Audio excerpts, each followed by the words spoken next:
Hello everyone, my name is Blake Patterson. Welcome to Afro Reviews. Today I will be discussing the 20th anniversary of Paul Thomas Anderson's great movie, Magnolia.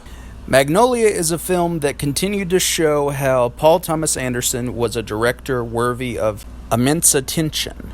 Using Robert Altman's shortcuts as an inspiration for the plot structure, Paul Thomas Anderson elegantly develops a mosaic that examines forgiveness, loss, love, death, and despair. Now, I must mention that not everyone is going to like this movie because it is very complex and is different than a narrative film. And what I mean by that is that it is not a straightforward narrative. This movie interlaces a variety of stories that cohere in some way, but at the end they actually do not. The film also has one of the best ensembles of the 90s because we receive great performances from Tom Cruise, Jason Robards, Philip Baker Hall, Philip Seymour Hoffman, Julianne Moore, John C. Reilly, and other talented performers. The best of the actors is Tom Cruise, because he avoids his macho goofball status as a Hollywood star, which was a return to the excellent abilities that he showed in Oliver Stone's Born on the 4th of July. Cruise brilliantly portrayed a television guru who conformed to the dark aspects of fame and misogyny.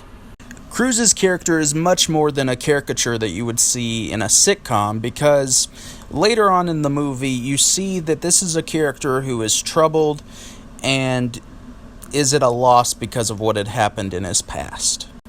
John C. Reilly is also memorable as a quirky cop who shows great courage, but he is also very fearful about what will happen in his future.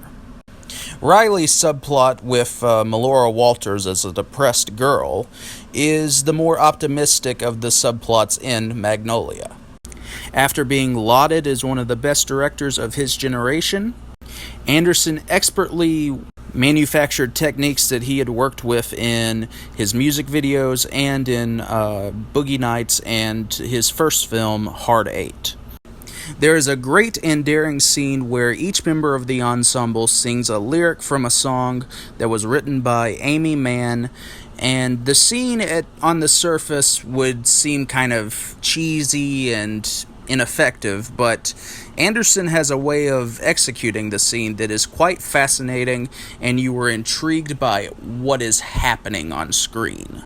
With slow pacing that might bore some audiences to death, Anderson achieves a slow build-up that reaches an effective breaking point that causes some audiences to be moved by what has just happened. I highly recommend this movie to anyone who wants to challenge their movie-going experience. I will shut up now and let the late Roger Ebert discuss why he loved the movie Magnolia.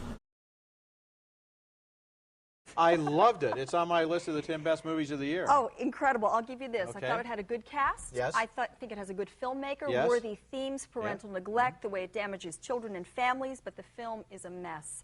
I really thought that all of these stories would have come together in some sort of unexpected, synergistic way. There would have been some sort of epiphany Joyce, at the end. that's the And these whole stories don't point. come together, and we're led to think that they will based on the initial little That's what I encapsulated was gonna stories say. at the beginning of the That's film. the whole point about the beginning of the film, where we have Ricky Jay narrating this little story about urban legends and strange coincidences and threads that come together and so forth. Exactly. In order to show you at the end of the film that instead of everything coming together the way you're led to think they will, something utterly unexpected can appear out of a clear blue sky. Utterly ludicrous. I will only call this No more ludicrous than anything else. climax of biblical proportions. Yes, but that has actually happened. It should be. It may have happened. Yes, it actually has happened. It should be a transforming event. What it transforms at the end is our expectation that every movie has to be dead in the water and be predictable and be formulaic and in the way we expect it to. This movie is alive and free to surprises. It makes no